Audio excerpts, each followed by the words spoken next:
तहरीक इंसाफ का काफिला इस्लामाबाद में दाखिल। वज़ीर आला KP अली अमीन गंडापुर खैबर पख्तूनख्वा हाउस पहुंच गए। चाइना चौक में PTI कारकुनों का पुलिस पर पथराव, पुलिस की शेलिंग।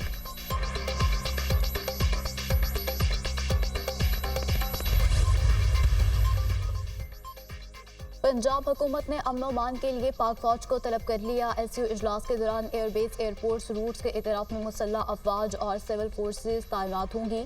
मुसल्लह जत्थों की जानिब से हमले की मालूमात पर आर्म फोर्सेज को कार्रवाई का इख्तियार होगा। पुलिस की अदम मौजूदगी में मुसल्लह अफवाज जुर्म रोकने के लिए किसी भी शख्स को तहवील में ले सकेंगी। अफवाज को इंतशार फैलाने वालों से सख्ती से निपटने का इख्तियार हासिल होगा। नोटिफिकेशन जारी। पाक फौज ने आर्टिकल 245 के तहत इस्लामाबाद में सिक्योरिटी की जिम्मेदारियां संभाल ली। शहरियों के जान माल के तहफ़्फ़ुज़ और अमन अमान बरकरार रखने के लिए फौज का इस्लामाबाद और गिरदो नवाह में गश्त। पाक फौज ने इस्लामाबाद में शाहराह श्रीनगर की सिक्योरिटी भी संभाल ली। 26 नंबर चुंगी में भी फौज किसी भी तरह के हंगामी हालात से नबरदज़मा होने के लिए अलर्ट है। फौज को वाज़े और गैर मुबहिम रूल्स ऑफ इंगेजमेंट भी दिए गए हैं। किसी भी शरपसंद को अमन ओ अमान को खराब करने की इजाज़त नहीं दी जाएगी।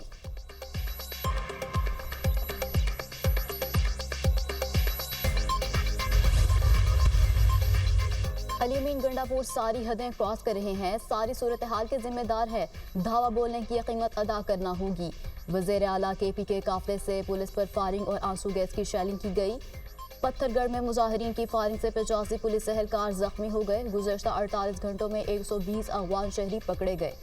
अफगान शहरियों का पकड़े जाना तशवीशनाक है। गंडापुर को समझाने की कोशिश की, लेकिन उनके अज़ाइम कुछ और हैं। धावा बोलने पर किसी किस्म के मुज़ाकरात नहीं हो सकते।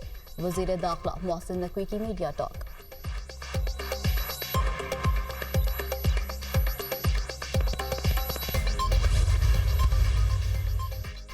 एक सूबे का वज़ीर आला दूसरे सूबे पर हमला आवर है, इन्हें हिसाब देना होगा।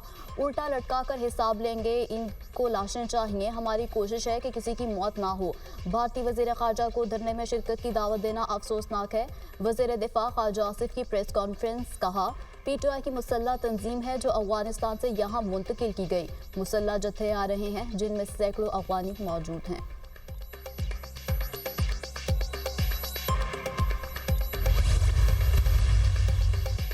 भारतीय वज़ीर ख़ारजा को एहतजाज में शिरकत की दावत देना सवालिया निशान है। किसी को SU सबोटाज करने की इजाज़त नहीं देंगे। इस्लामाबाद में रेंजर्स तैनात हैं, फौज भी आ गई है। रेड जोन के करीब किसी को आने की इजाज़त नहीं। धरने और मार्च क्यों किए जा रहे हैं? पाकिस्तान के हालात बेहतर हो रहे हैं, इनको नींद नहीं आ रही। PTI को पाकिस्तान की तरक्की हजम नहीं हो रही। इन लोगों का बयानिया फौज और इदारों के खिलाफ है। वज़ीर इत्तलात अता तारड़ की प्रेस कॉन्फ्रेंस। कहा, एहतजाज NRO लेने की कोशिश है, ये चाहते हैं कि इनके लीडर को छोड़ दें।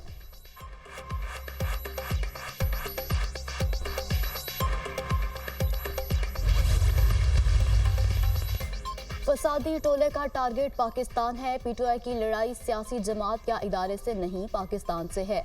एक सूबे का वज़ीर आला मुसल्लह जत्थे के हमरा वफाक पर हमले की कोशिश कर रहा है। माजी की तरह हालात ख़राब करने की कोशिश हो रही है। खैबर पख्तूनख्वा के अवाम को गलत तरीके से इस्तेमाल किया जा रहा है। सूबाई वज़ीर शर्जील मेमन की प्रेस कॉन्फ्रेंस।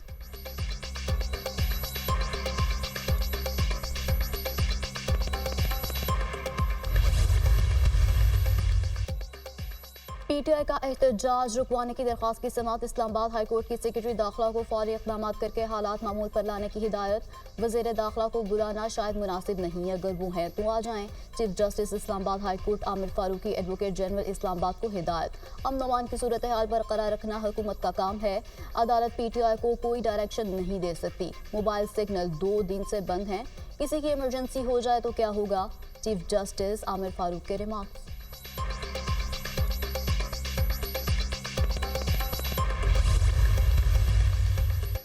असलहा और शराब बरामदगी केस में अली अमीन गंडापुर के नाकाबिले जमानत वारंट गिरफ्तारी जारी। जुडिशल मजिस्ट्रेट का अली अमीन गंडापुर को गिरफ्तार करके 12 अक्टूबर को पेश करने का हुक्म।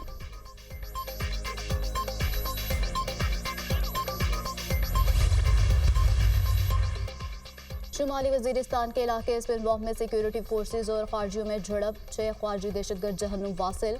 फायरिंग के शदीद तबादले में लेफ्टिनेंट कर्नल मोहम्मद अली शौकत समेत 6 बहादुर जवान शहीद। 43 साल लेफ्टिनेंट कर्नल मोहम्मद अली शौकत शहीद का ताल्लुक फैसलाबाद से है।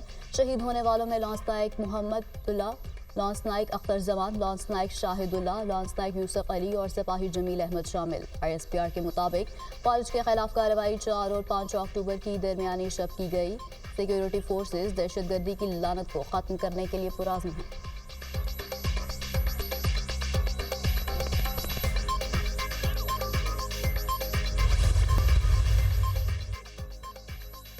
जिस तरीके से शेलिंग हो रही है ये गैर जमहूरी है। डी-चौक ऐसी मुकद्दम जगह नहीं जहां कोई कदम नहीं रख सकता। हम सिर्फ आज़ाद अदलिया के लिए निकले हैं। हमारा एक दिन का एहतजाज था, धरना नहीं था। भारतीय वज़ीर ख़ारजा जयशंकर का PTI जदोजहद से कोई ताल्लुक नहीं। पुरअमन एहतजाज पाकिस्तानियों का आईनी हक है।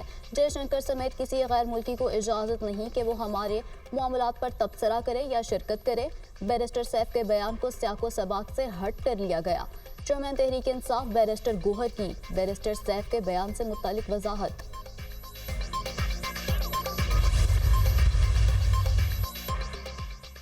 बैरिस्टर सैफ का भारतीय वज़ीर ख़ारजा को रियासत मुखालिफ एहतजाज में शिरकत की दावत देना मुल्क दुश्मनी का आखिरी लेवल है।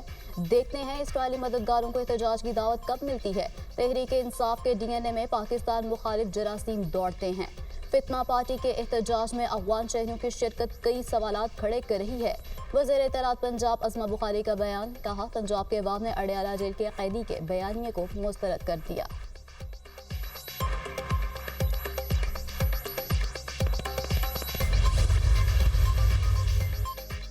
वज़ीर आला पंजाब मरीम नवाज की बैंक ऑफ पंजाब के हेड ऑफिस आमद। हुकाम की चीफ मिनिस्टर वेलफेयर स्कीमों के मालियाती अमूर के बारे में ब्रीफिंग। बैंक ऑफ पंजाब को बैंक रैंकिंग में टॉप पर लाने का टारगेट मुकम्मल। बैंक हुकाम को कॉस्ट कंट्रोल के लिए मौसर इकदाम की हिदायत। मरीम नवाज ने डिपॉजिटर की पहली चॉइस बैंक ऑफ पंजाब ही होना चाहिए। पंजाब भर में 65,000 स्पेशल अफराद को बैंक ऑफ पंजाब ATM के जरिए अदायगी की जा रही है।